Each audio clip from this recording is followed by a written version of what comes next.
Der Transalpine Run, der gehört auf die Bucketlist eines jeden Trailrunners. Das hat jeder im Kopf. Irgendwann muss der Transalpine Run mal her.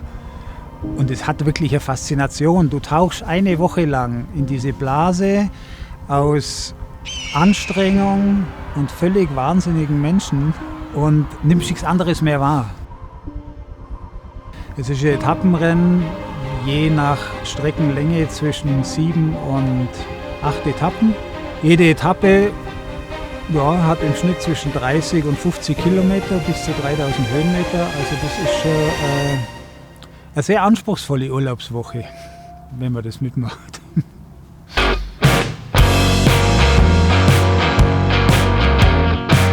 Also ich bin die Sabine, ich bin aus Geislingen.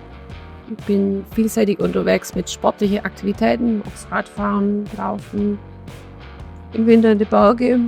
Ich heiße Melli, wohne auch hier in Geislingen und arbeite hauptberuflich im Fitnessstudio. Radmarathons habe ich so gefühlt alle abgegrast, wo es gibt. Habe auch einen Ironman gemacht. Zu meinem 40. Geburtstag bin ich meinen ersten Marathon gelaufen. Und dann habe ich irgendwann Lust gehabt auf Traillaufen. Durch eine Lauffreundin habe ich dann von der Laufgruppe erfahren. Und so haben wir uns dann kennengelernt. Und seitdem sind wir infiziert. Schau. Ja, das geht's. Also immer 2 zusammen bilden ein Team und die überqueren die Alpen in einem zum Teil schon sehr anspruchsvollen Gelände. Ja, da habe ich gedacht, ich will das dieses Jahr machen. Aber mit wem? Weil das macht man im Team und es war mir halt auch wichtig, dass man jemanden findet, der wo halt auch gut zu einem passt, wo das Ganze harmoniert. Der Grundgedanke von diesem Teamlauf war einfach schon auch das Thema Sicherheit. Es kann ruckzuck im hochalpinen Gelände Nebel kommen, es fängt zum Schneien an. Ja, und dann habe ich gedacht, mit Sabine, die ist total bergaffin, die kann auch ein bisschen auf mich aufpassen. Bin ich bei ihr vorbei auf ein Aperol und war richtig aufgeregt. Ich so, was würdest du sagen, was würdest du sagen? Und schon, wo ich es ausgesprochen habe ich irgendwie gesehen, dass du auf jeden Fall nicht Nein sagen wirst. Ich suche dann halt einmal mal die Herausforderung für mich. Da kommst du schon in diesen 8 Tagen an dein Limit. Also an Situationen, wo auch die Freundschaft schon auf eine harte Probe gestellt wird. Geil, 3000 Meter hoch, das ist einfach schön, so die Berge hochlaufen und das habe ich gewusst, das ist meins, das kriegen wir hin. Und Es kann so viel passieren. Also letztlich ist jeder, der das Ziel erreicht, für mich ein totaler Held und der hat einfach auch brutales Glück gehabt. Also weil es sind bestimmt viele tolle Athleten da unterwegs, aber plötzlich verletzt sich einer oder irgendwas ist und dann ist bricht dieses ganze Kartenhaus zusammen, das man sich vielleicht über Jahre aufbaut hat. Man hat darauf hintrainiert.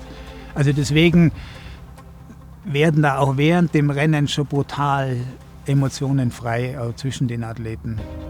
Die richtig intensive Zeit ging eigentlich so ab Juni, Ende Juni los, wo wir dann halt geschaut haben, dass wir viel zusammen machen, unter der Woche gemeinsam uns verabredet haben und die verrücktesten Dinge gemacht haben. Und Mitte Juli waren wir im Kleinwalsertal. Da wollten wir erstmal Höhenmeter trainieren und auch halt die Erfahrung 3 Tage hintereinander. Das sind lange halt Ruhe, dass man merkt, was der Körper da so macht, weil bisher war es ja immer nur 1 Tag und dann hat man ja wieder Erholung. Wir haben total Angst gehabt, wie es uns nachher geht. Oder wenn die 3 Tage jetzt schon schlimm werden, wie sollen wir das überhaupt dann nachher eine Woche schaffen? Und eigentlich, wir sind immer morgens aufgewacht und wie geht's dir? Ja, mir geht's auch gut, ja gut. Ihr könnt es gar nicht glauben, uns geht's gut. Und nach den 3 Tagen, uns ging es eigentlich super gut und ich glaube, mental hat es uns total gepusht, weil wir 3 Tage und am nächsten Tag ist Sabine schon wieder 50 Kilometer auf dem Rennrad gehockt oder was. Also den Helm musste sich nicht ausruhen und ich habe nichts gemacht und ja, also war richtig gut, war super.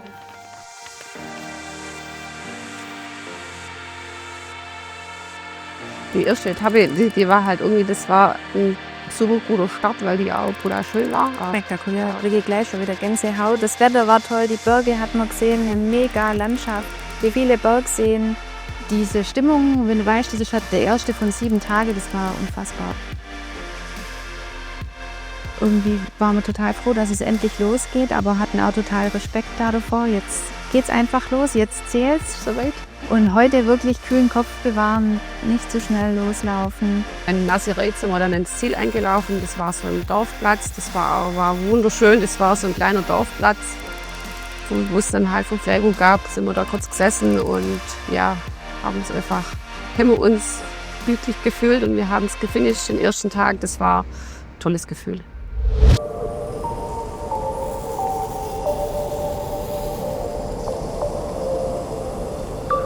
Genau, und dann ist eigentlich mit den Wetterkapriolen schon losgegangen.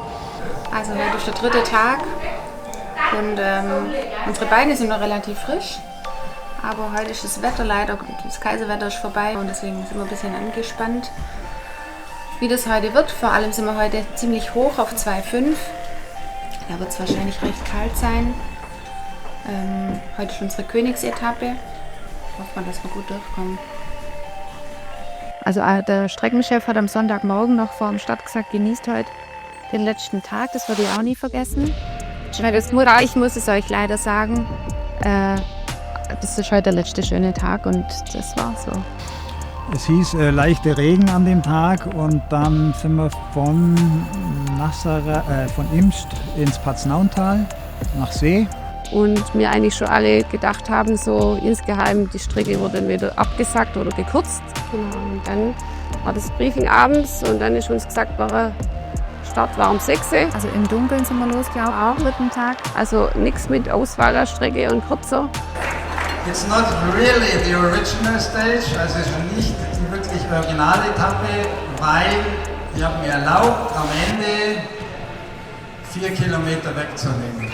Eine lange Etappe mit über 50 Kilometer und das war echt bitter, weil oben am Wennet ist also ein ganz langer Rücken oberhalb von Landeck.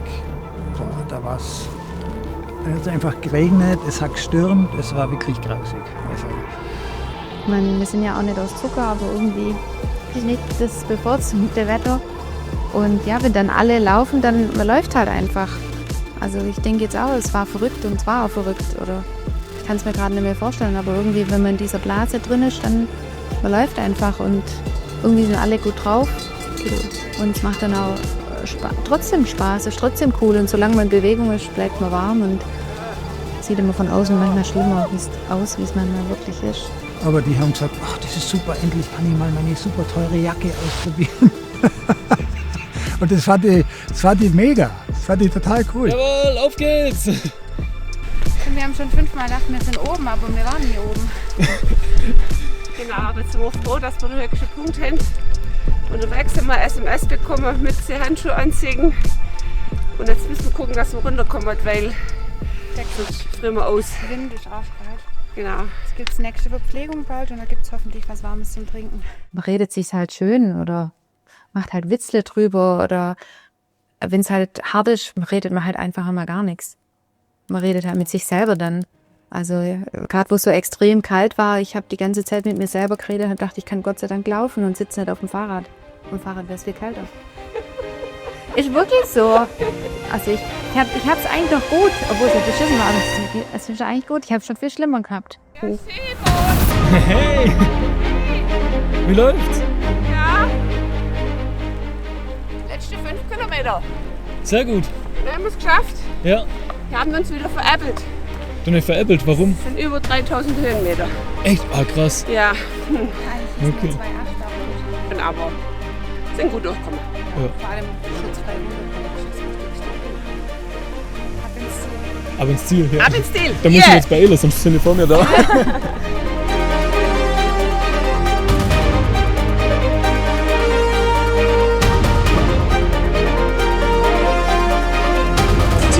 Im Ziel. Jawohl, jetzt wird nochmal gefeiert. Es geht bergauf, Mädels. Sehr gut. Aber steil.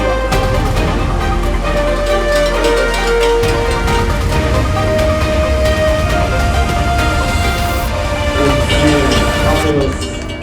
Es ist geschafft. Glückwunsch. Dann kam der Vortag und der war dann von See nach Ischgl. Und das war eine Etappe wirklich mit 2 taffen Übergängen mit Schneefall oben. Ja, das war brutal. Das war, glaube ich, der Tag, wo am meisten Leute abgebrochen haben oder aufhören mussten, weil es einfach sehr kalt war oben dann, eiskalter Wind. Und ja, das war schon happig. Und in Ischgl war strahlender Sonnenschein. Ja, also wäre nichts gewesen. Ja, dann wollten wir von Samnaun, das war eigentlich so meine persönliche Highlight-Etappe, über den großen Muttler drüber, wieder runter ins Unterengadin und dann nach Nauders. Aber da haben wir so viel Schnee gekriegt gehabt, da haben wir die Etappe nicht laufen können. In Samnaun waren wir ja schon auf 1800 Meter.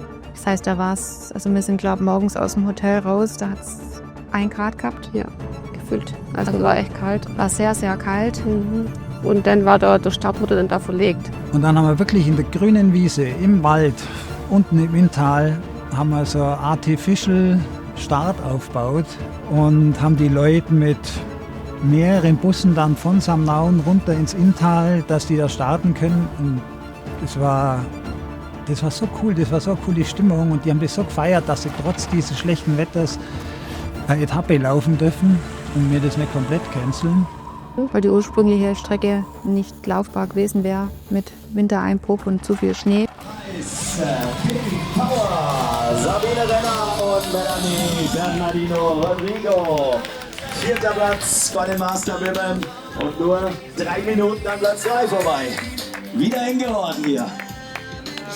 Ja, also es ist jeden Tag eine neue Herausforderung. Die Landschaft einfach gigantisch. Das Wetter, die Strecken werden dem Wetter angepasst. Heute war auch eine Streckenänderung, aber einfach schön, wenn man sieht, die Berge sind verschneit und man kann trotzdem unterhalb vorbeilaufen. Also ist einfach mega gut und wenn man am Ziel ist, ist der ganze Schmerz vergessen.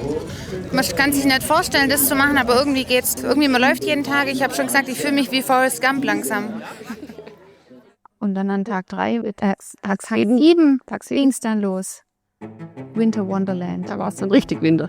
Von Nauders dann an Reschensee wäre auch wieder ein Übergang gewesen über 2,7 oben drüber. Und da hast du gesehen, also, hat so viel runtergeschneit gehabt, dass ich gesagt habe, wir laufen die morgige Etappe und die laufen auch im Schnee, weil der Schnee war schon da. Aber wir haben einfach den hochalpinen Bereich rauslassen. Ja, waren dann ein bisschen über 20 Kilometer. Genau. 1200 Höhenmeter, also wirklich ein Sprint. Und am Ende von so einer Woche war, glaube ich, keiner böse, dass die Etappe kürzer war. Also es war einfach total, ja, human einfach. Man wusste, man ist heute nicht irgendwie 6, 7, 8 Stunden unterwegs, sondern vielleicht nur 4. Weniger weit rauf, aber dafür in einer total abgefahrenen Winterlandschaft. Also es war einfach wie ein Weihnachtslauf. Und das haben die super gemacht, echt. Das war so cool. Und ja, das war einfach, also genauso besonders wie der erste Tag, weil es einfach der letzte war und weil es irgendwie unfassbar war. Es war dann trotzdem mega, wenn man dann da ins Ziel einläuft und nach 7 Tagen über die Alpen gefinisht hat. Also es war Gänsehaut. Das geht auch für die nächsten Ladies. Pink Power, Bernardino Rodrigo, Sabine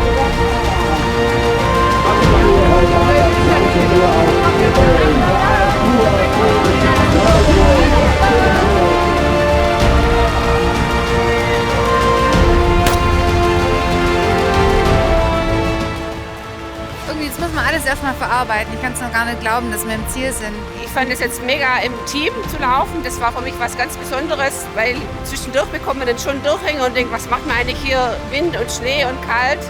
Aber im Team ist man zusammen stark und war einfach schön. Also es war ein mega Erlebnis. Ja, das war wirklich schwer beeindruckend, die ganze Woche.